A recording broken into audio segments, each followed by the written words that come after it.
지금 당신이 느끼는 그 감정은 분명 열등감입니다.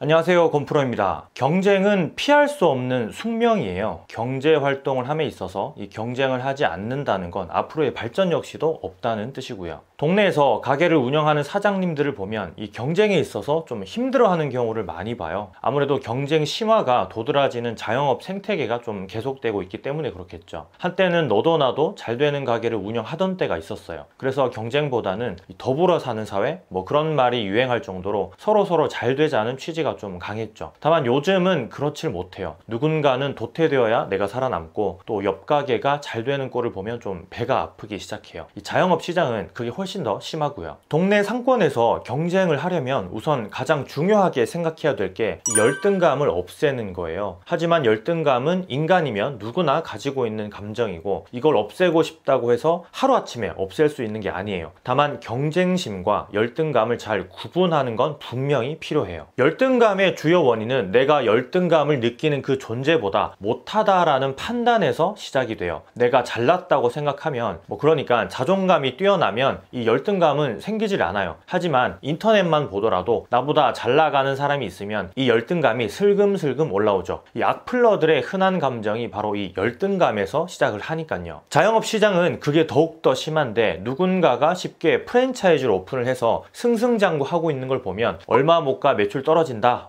그게 바로 오픈빨이라는 거다 하면서 이 자신의 열등감을 여지없이 드러내요. 축하해주는 사람은 익히 일부에 지나지 않고요. 그들의 머릿속에는 프랜차이즈 이꼴 손 안 대고 코 푸는 격이라는 마인드가 지배적이기 때문이죠. 또한 장사 잘 되는 이야기를 하면 이 거짓말로 치부하면서 매출 장부를 좀 보여달라고도 해요. 이 매출 장부를 또 보여주고 나면 또 순이익은 얼마 안 될 거라면서 스스로 자위를 하기도 하고요. 얼마 전에 카페를 운영하는 한 구독자분께서 고민을 털어놓으신 게 바로 이 경쟁 때문이었는데, 카페를 차리고 1년이 채 안 되는 시점에 50m 거리에 또 다른 카페가 하나 들어왔어요. 거의 바로 옆이죠. 이 구독자분의 카페는 개인 카페였고 새로 들어온 카페는 요즘 좀 잘 나간다는 저가 커피 프랜차이즈였어요. 역시나 이 B 카페가 생기고 나서는 매출이 많이 떨어졌죠. 그래서 그 가게 앞을 지나갈 때마다 좀 속이 상하고 이 B 카페 사장의 얼굴만 봐도 화가 난다고 하셨어요. 이렇다 할 경쟁 상대를 이길 수 있는 해결책은 딱히 떠오르지 않다고도 하셨고요. 여러분들 같으면 어떤 방식으로 이런 문제를 해결해 나가실 건가요? 그저 그 카페에 대해서 안 좋은 감정을 가지고 일부러 좀 흠집내기를 한다거나 혹은 악의적인 신고로 좀 괴롭힐 건가요? 아니면 어떻게 해서든 방법을 찾을 건가요? 이 구독자분은 열등감으로 인해서 하루하루를 힘들게 보내고 계셨어요. B 카페에서 이벤트 현수막이라도 하나 걸면 당장에 찢어버리고 싶은 마음까지 들었다고 했으니까요. 이 오프라인 가게가 사실상 이런 부분에 있어서는 좀 심리적인 컨트롤을 하기가 굉장히 어려워요. 열등감의 주된 원인을 아예 차단해버리는 방법조차 통하지 않으니까요. 내 시야에서 사라지면 열등감이라는 존재 역시 자연스럽게 사그라들지만 오프라인은 절대 그렇게 될 수 없는 이 물리적인 한계가 있으니까요. 불도저로 밀어버릴 수도 없는 문제이고요. 사실 이럴 때 방법은 딱 한 가지예요. 딱 한 가지. 그저 강점을 부각시키는 방법밖에 없어요. 그리고 손님층을 좀 구분해서 내가 가장 잘하는 것으로 우리 가게의 자존감을 높이는 거죠. 열등감을 경쟁심으로 변화시켜서요. 구독자분의 카페, 그러니까 A 카페는 로스터리 카페예요. 그만큼 B 카페보다는 이 커피의 전문성에 있어서는 좀 탁월한 부분이 있어요. 그럼 고객층도 좀 다를 수밖에 없겠죠. 포기해야 하는 고객층은 버리고 로스터리라는 강점을 좀 부각시켜서 좀 더 높은 연령대의 고객층을 사로잡는 방법을 구사해야 돼요. 여기서 흠집내기를 같이 동원하는 사람들이 있는데 이건 결코 바람직한 방법이 되질 못해요. 이를테면 난 커피를 직접 볶아, 그래서 품질이 좋아. 그런데 옆 가게는 그렇질 못해, 품질이 낮아 라고 하는 건 이 본인 가게의 이미지 역시 깎아먹는 행동이라는 거예요. 대구에서 빵집을 5년째 운영하고 있는 사장님이라고 있어요. 저하고도 조금 인연이 있는데 이 사장님은 작년 말에 같은 상권에 프랜차이즈 빵집이 들어와서 좀 많이 힘들어 하셨어요. 상담을 하시면서도 폐업 고민까지 하셨거든요. 하지만 지금은 오히려 확장해서 이 따님까지 빵집을 하고 계세요. 그것도 프랜차이즈 빵집이 있는 곳을 골라서 그곳에다가 가게를 내셨어요.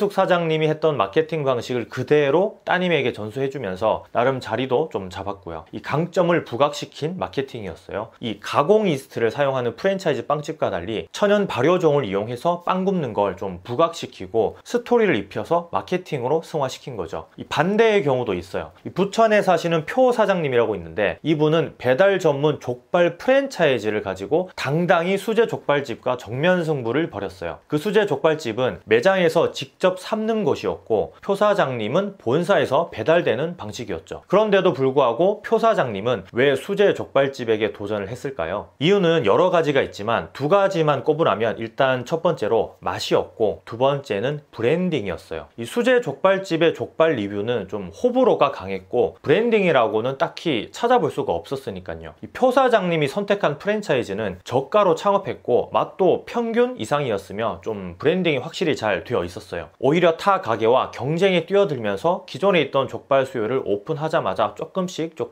잠식할 수 있었던 거죠. 자영업자의 경쟁은 피할 수 없는 숙명이에요. 아니 오히려 이렇게 경쟁에 적극적으로 뛰어들면서 기존 수요를 내 것으로 만드는 사장님들도 있어요. 상권적인 측면에서도 이는 확연하게 갈리는 부분이 있어요. 제가 자주 가는 항아리 상권에 보면 이쪽으로 좀 아동복집이 쫙 몰려 있어요. 먹자골목 끝자락에 좀 대여섯 개의 아동복이 포진되어 있죠. 그런데 뜬금없이 이쪽 상권에 아동복집이 하나 생겼어요. 그것도 유명한 브랜드 가게로 말이에요. 이분의 판단은 일단 월세가 저렴하니까 그리고 다른 아동복집들과 이 경쟁을 피하고 싶어서 여기에다 가게를 차리지 않고 여기에다 가게를 차린 거죠. 그런데 결과는 좋지 못했어요. 지금은 아예 가게를 뺀 상태이고요. 집객이 제대로 되지 않았으니까요. 그 상가 위로는 직장인들이 사는 오피스텔, 타지에서 온 사람들이 주중에 잠만 자는 그런 공간이기에 이렇다 할 손님층이 없었던 거예요. 이 브랜드빨로 집객을 시키기에는 좀 턱없이 부족한 수요였던 거죠. 인구수도 좀 많이 떨어졌고요. 그럼 이런 사실을 이 사장님은 사전에 몰랐을까요? 본인 상가 건물이 오피스텔 건물이라는 걸 모를 리 없죠. 다만 월세의 저렴함 그리고 경쟁을 좀 피하고 싶은 마음에 그저 선택한 자리였던 셈이에요. 이 순간의 판단으로 수천만 원이 왔다 갔다 한 셈이죠. 이 월세 차이는 고작 10만 원 수준밖에 되질 않았으니까요. 경쟁을 두려워하고 피하는 건 자기 발전 역시 좀 포기하는 거예요. 경쟁을 하다 보면 배우는 게 무수히 많거든요. 아예 경쟁이 되지 않게 만들어버리는 능력을 발휘하기도 하고요. 인천의 차이나타운 아시죠? 거기에 만다복이라는 중국집이 있어요. 사실 짜장면은 차별화하기가 쉽지 않잖아요. 여러분도 아시다시피 대부분 다 짜장면이 거기서 거기지라는 말이 있을 정도로 좀 너무 많이 평준화돼 있잖아요. 쓰는 춘장도 대부분이 다 동일하고요. 짬뽕이면 또 모르겠죠. 하지만 이 만다복에서는 짜장면을 아예 경쟁이 되어버리지 못하게 만들어 버렸어요. 이 100년 짜장이라고 많이들 들어보셨을 거예요. 이 컨셉을 정하고 스토리까지 입혔죠. 우리나라에 짜장면이 들어온 게 거의 100년이 넘는데 그걸 모티브로 한 거예요. 전통 방식 그대로 만들었다는 걸 강조하면서 말이에요. 이 전통 방식 그대로라면 화학 조미료인 MSG를 넣지 않았을 것이고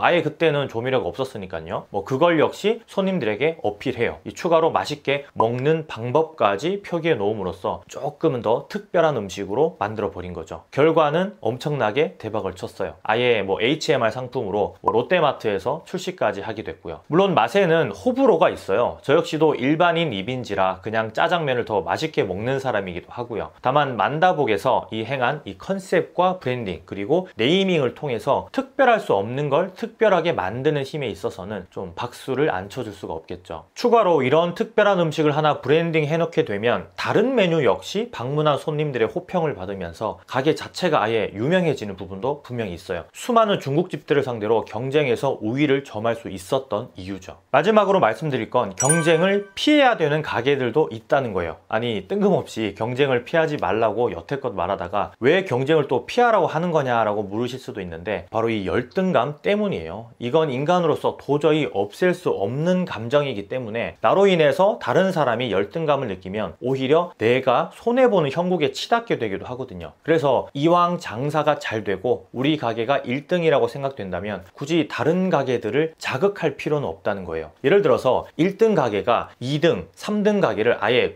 죽여버리겠다고 발벗고 나서는 일은 하지 말라는 이야기인 거죠. 포용할 줄 아는 지혜도 이 경쟁에서 이기는 법, 이미 잘 나간다면 그 잘 나감을 좀 유지시키는 방법이라는 것도 명심하셨으면 좋겠어요. 자영업에서 경쟁을 한다는 건 자기 발전을 하는 또 하나의 축이 될 수 있겠죠. 오히려 경쟁에 뛰어들어야 하는 이 집객 효과가 필요한 경우도 있고요. 바로 앞집, 옆집, 뒷집과 사이좋게 지내는 건 당연하지만 다른 동네, 다른 상권의 동일 업종 이런 가게를 늘 예의주시하고 잘 나가는 매장을 좀 따라 해보세요. 앞집, 옆집, 뒷집을 따라하면 조금 욕을 먹겠지만 다른 상권의 가게를 따라한다고 해서 이 벤치마킹 한다고 해서 그 누가 뭐라 할 사람은 없으니까요. 이 경쟁심이 열등감으로 바뀌는 걸 꼭 사전에 차단하시고요. 그래야 제대로 된 경쟁도 할 수 있는 법이니까요. 이상 건프로였고요. 오늘 하루도 고생하셨습니다. 들어갈게요. 힘내시고요. 감사합니다.